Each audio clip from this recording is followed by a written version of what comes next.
धैर्य रखंतु बंधुगण कहीं सठिक समय आसिले आपंक से सब मिल जहाँपाई आपण परिश्रम करिसेंती।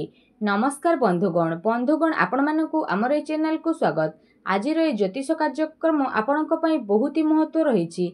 आज आमे जानिबा आपणक पई 2025 विशेष भाव जदि जानिबा सेप्टेम्बर मासटी किपरि आपणक पई रहिबो। जदि मासिक राशिफल पर आमे आलोचना करिबा तो आपणक पई सेप्टेम्बर मास किपरि रहिबो संपूर्ण भाव में से विषय आमे आलोचना करिबा। आपणकर स्वास्थ्य, शिक्षा, प्रेम संपर्क, वैवाहिक जीवन, भाग्य, क्यारियर एवं व्यापार वाणिज्य उपर विस्तार रूपक भाव आलोचना करिबा। नवग्रह स्थिति विषय जानिबा, नवग्रह केउ प्रकार फल देबारे सफल हेबे एवं अशुभत्व प्रदान करुथुवा ग्रह मानक विषय मध्ये जानिबा। सेथिपाई भिडियोटी को आपण शेष पर्यंत निश्चिंत भाव में देखंतु। आसंतु भिडियो को आरंभ करिबा जहाँकि आपणकर जन्म राशि चंद्र राशि उपर आधारित अटे। तो सेप्टेम्बर मासरे जदि कहिबा नवग्रहंकर स्थिति विषय सर्वप्रथमे जानिबा। एहा पूर्वरु जदि आपणकर ए राशि होइथे तो आपण माने सच्चा हृदय भगवान शनिदेव को विश्वास करंती तो वीडियो को लाइक करंतु एवं कमेंट बॉक्स रे जय जगन्नाथ जय मां लक्ष्मी बोली अवश्य लिखि दियंतु। सर्वप्रथमे जानिबा सेप्टेम्बर मासरे आपणकर नवग्रहर स्थिति किपरि रहिबो। जेबे सेप्टेम्बर मास आरंभ हेबो तो आपणकर राशि नवग्रहंकर स्थिति किछि एपरि रहिबो। जदि विशेष भाव में कहिबा बंधुगण, जदि विशेष भाव में कहिबा शनिदेव अधिपति ग्रह विशेष भाव में आपणकर द्वितीय घरे रहिछंती। आपणकर प्रथम घरे राहु रहिछंती, चतुर्थ घरे शुक्र एवं पंचम घरे देवगुरु बृहस्पति एवं सूर्य विराजित अछंती। आपणकर षष्ठ भागरे बुध मध्य रहिछंती एवं सप्तम रे मंगल आउ केतु विराजित होइकी रहिछंती। जदि एठी कहिबा आपणक राशि रे विशेष भाव में शनिक 7.5 रो तृतीय चरण चालुछि तो स्वास्थ्य रिलेटेड प्रोब्लेम रहिबो। ए मासरे जदि विशेष भाव में कहिबा पंचम भागर अधिपति बुध षष्ठ रे रहिछंती एवं षष्ठ भाग रोग ऋण शत्रुर भाग होइथाय। तेणु ए मासरे पेट रिलेटेड किछि प्रोब्लेम देखा देइथाय। बाहर खाद्य ठारू दूरेकी रुहंतु एवं आपणक प्रथम घरे राहु थिबारु और राहुक उपरे मंगलंकर दृष्टि पडुथिबारु आपणकर टिके मुंड बिंधा भली समस्या देखा देबो। अधिक टेंशन नेबा जोगु बहुत कथा को बहुत अधिक भाविबा जोगु आपणक मुंड बिंधा समस्या मध्ये देखि देबो। मोटामोटी भाबे देखिबा को गेले ए मासरे किछि बड़ समस्या हेबो नै, छोट मोट प्रोब्लेम होई पारे। एबे देखिबा आपणकर शिक्षा क्षेत्र किपरि होइथाय। ए विशेष भाव में जदि कहिबा पंचम भाग होइथाय आपणकर शिक्षा क्षेत्रर भाग एवं पंचमर अधिपति बुध आपणकर षष्ठ रे रहिछंती आ पंचम भागरे सूर्य आ देवगुरु बृहस्पति जेहेतु विराजित अछंती तो पंचम भागरे जीवात्मा जोगर निर्माण होउची। काहेकि ना गुरु हेउछंती जीव एवं सूर्य होउछंती आत्मा, तो जीवात्मा जोगर निर्माण होउची। अर्थात ए मासरे आपणकर पाठ पढ़ारे बहुत अधिक उन्नति करिवे, बहुत आग को बढ़िबे, समस्त कार्य को नेकी एडवांस रहिबे, उच्च शिक्षा पाए आपण बाहर को जाई पारंती। ए मासरे जदि आपणकर किछि एग्जाम रहिछि, खास करी कॉम्पिटिटिव एग्जाम अछि, सरकारी परीक्षा अछि तो निश्चिंत भाव में सेतिरे सफलता प्राप्त हेबो। कौनसी फॉर्म फिलअप करि पारंती, पाठ पढ़ा को नहीं बड़ डिसीजन नहीं पारंती एवं कौनसी नूतन स्थान रे एडमिशन करि पारंती। मोटामोटी भाव में ए मासरे आपणकर पाठ पढ़ार स्थिति बहुत ही भल फल नेउछि। आसंतु जानिबा आपणक प्रेम जीवन विषय।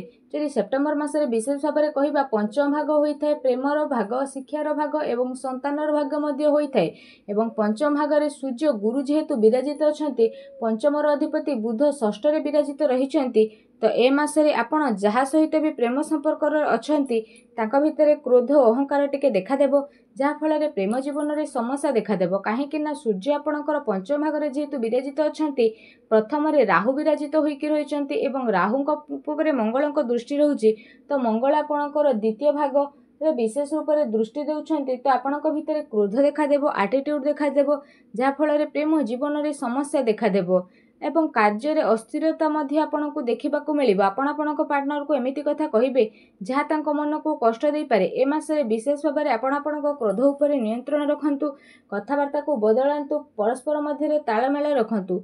संतान प्राप्तिर जोग मनुछि, जो माने संतान प्राप्ति पई प्लानिंग करूछंती तो भल गुड न्यूज आपनको मिलिबो। एबे जानिया वैवाहिक जीवन किपरि ए मासरे रहिबो।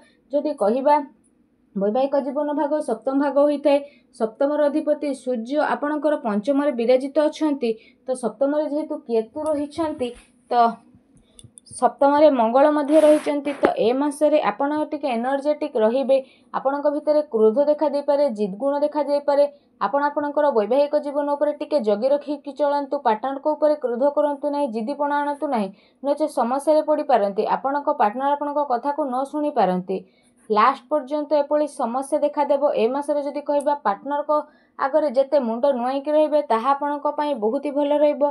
29 तारिख पर स्थिति रे बड़ परिवर्तन रहिछि, चिंता करिबार आवश्यकता नाही। पार्टनर को कैरियर रे बड़ परिवर्तन आसीबो। आपणक भितर एनर्जेटिक रहिबे। फैमिली प्लानिंग मध्ये आपण करि पारंती, कारण गुरु पंचम रे रहिचंती त फैमिली प्लानिंग करिवे, संतान सुख प्राप्त हेबो। एबे जानिबा सबुठु गुरुत्वपूर्ण विषय वस्तु आपणकर भाग्य, कैरियर आ व्यापार वाणिज्य विषय। तो ए सब विषय जदि कहिबा, नवम ग्रह होइथा आपणकर भाग्य भाग, दशम होइथाय कैरियर भाग। तो नवमर अधिपति बृहस्पति आपणकर पंचम रे त्रिकोणीय होइके अवस्थान करिसेंती। नवम भागर अधिपति होउछंती शुक्र। तो शुक्र चतुर्थ भागरे विशेष भाव विराजित होइके अछंती। तो राजयोगर निर्माण आपणक पई हेबो। ए मासरे आपणक पई स्थिति सर्वोत्तम रहिबो। सब किछि मिलिबो जहा आपण आशा करूथिले। आपणक मनोकामना पूर्ण हेबो। भाग्य रे मध्ये सुख प्राप्त हेबो, भौतिक सुख प्राप्ति हेबो एवं भूमि जमी नूतन गृह निर्माण मध्ये करि पारंती, नूतन जानवाहन मध्ये क्रय करि पारंती। भाग्य बल रे आपणकर प्रमोशन मिलिबो, बहुत अधिक सफलता प्राप्त हेबो। आपण कोनोसी बड़ योजनार आरंभ मध्ये करि पारंती। आ आपणक गृह रे कोनोसी शुभ मांगलिक कार्य आयोजन होई पारे। आपण धार्मिक स्थान को अग्रसर होई पारंती, नुआ जगह को बुलिबा को जिबे, जेमिति कि शेयर मार्केट, स्टॉक मार्केट रे मध्ये आपण को बहुत बड़ परिवर्तन देखिए को मिलिबो आ लाभ मिलिबो आ भाग्य मध्ये साथ देबो। कैरियर भागर अधिपति होउछंती जेहेतु मंगल, तो सप्तम भागरे जेहेतु विराजित रहिचंती, तो ए मासरे मंगल आपणकर स्थिति रे परिवर्तन आनिबे आ राहुंक सह परिवर्तन आनिबे। तो आपणक कार्य रे चालाक चतुर बनिबे, समस्त कार्य को गुप्त भाव करिवे एवं सफलता मध्ये प्राप्त करिवे। किंतु राहु सह केतु थिबा हेतु समस्त कार्य को भलरे करिवे, किंतु समय समय रे आपणको द्वंद्व आसी पारे। सब कार्य को नहीं आपण टिके चिंतित रहिबे कि मु ठीक करूछि कि भूल करूछि, ए चिंता आसीबो। ए मासरे आपण सब टार्गेट को अचीव करिबारे सफल हेबे। आपणक पाखको नुआ नुआ काम आसीबो, कारण राहु आपणकर प्रथम भाग रहिचंती, तो किछि बड़ करबा को इच्छा करि पारंती, सेतिरे सफल मध्ये हेबे।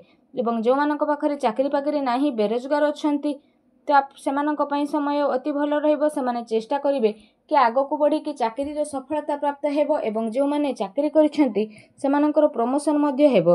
विशेष भाव रे ए मासरे राजनीति क्षेत्र रे भल स्थिति रहिबो। आपण आगो को मध्ये बढ़िबे और राजनीति क्षेत्र रे बहुत भल स्थिति मध्ये बनी जिवो। आर्गुमेंट रे तो आदौ भी पड़ंतु नाही। तो विशेष भाव रे लास्ट बेल को स्थिति रे बड़ परिवर्तन आसीबो, कारण सूर्य पंचम भाग रे जेहेतु रहिछंती, तो 16 तारिख पर खर्च बढ़िबो, व्यापार वाणिज्य रे अधिक परिश्रम मध्ये बढ़िबो, लॉस मध्ये होई जिवो। किंतु 15 तारिख पर डेली इनकम रे वृद्धि हेबो एवं विशेष रूप रे नुआ व्यापार मध्ये आरंभ करिवे। सहज रे लोक संपर्क बढ़िबो, ग्राहक मध्ये बढ़ी जिवो। एबे जानिबा किछि उपाय विषय रे, जहा को जानिबा द्वारा ए मासरे जहा भी किछि समस्या रहिछि ताहा दूर हेबो। सबुठारु प्रथमे आपण प्रत्येक दिन शनिंक बीज मंत्र जप अवश्य करंतु। एहा सहित ओम भ्रां भ्रीं सं शनिश्चराय नमः ए मंत्र जप 108 थर जप करंतु, शुभ फल प्राप्त हेबो। प्रत्येक दिन हनुमान चालीसार पाठ करंतु संध्या समय एवं सूर्य को जलार्घ्य अर्पण करंतु, शुभ फल प्राप्त हेबा सह आपणक भाग्य रे उन्नति मध्ये हेबो। धन्यवाद।